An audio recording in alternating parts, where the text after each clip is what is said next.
이번에 공유할 승소 사례는 최근의 판결로 상간자 위자료에서 2천만 원 승소한 원고 사례입니다. 그 의뢰인분이 우리 이제 상담 오셨을 때 상당히 억울한 상황이셨는데 이 상간자로 인해서 너무 오랜 기간 고통을 받으신 거예요. 의뢰인분과 남편분이 좀 일을 같이 하시게 됐는데 남편이 뭐 어느 날 뭐 지방에서 뭐 알게 됐다고 하면서 어떤 직원을 데리고 오게 되고 그게 벌써 10년 전이에요. 근데 그 직원분과 이제 외도 정황이 있는 거예요. 예전부터 이상했어.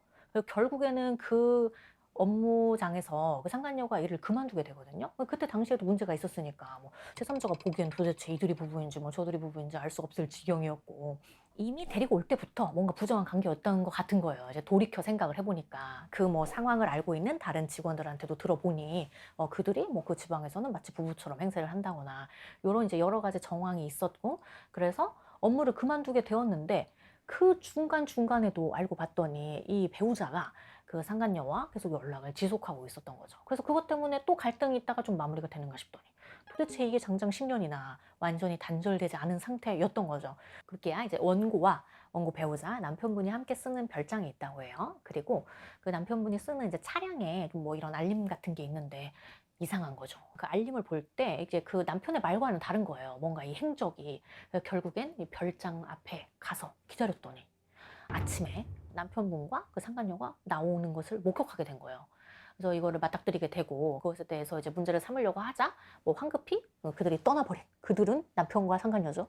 뭐 이런 상황이 발생하게 됩니다. 의뢰인분이 이게 내가 계속 남편한테 말을 하고 이렇게 쫓아가도 보고 이게 끝난 것 같으면서도 끝나지 않은 이 상황에 내가 좀 다른 걸 해봐야 되겠구나. 그게 이제 상간자 위자료 소송을 해봐야 되겠구나라는 생각이 드셔서 저희를 이제서 이제 찾아오신 거죠. 이들이 현재 같이 근무를 하는 사이도 아닌데 별장이라는 사적인 공간에 단둘이 가서 그것도 아침에 나왔다는 그 자체가 어떻게 부정행위가 아니라고 피해갈 수 있겠는가. 그리고 이들이 유부남 인식, 그건 너무 명확하지 않는가. 뭐 10년 전에 이미 그 우리 의뢰인분이 같이 있는 그런 작업하는 곳에서 일을 했던 분인데, 그래서 이거는 의뢰인분이 크게 걱정하는 바와 달리 명확하게 좀 만들어갈 수 있다. 다만 의뢰인분도 우려하니까 요런 것도 좀 저희가 탄탄하게 이제 소장부터 들어가 보자라고 해서 들어갔던 사안이죠.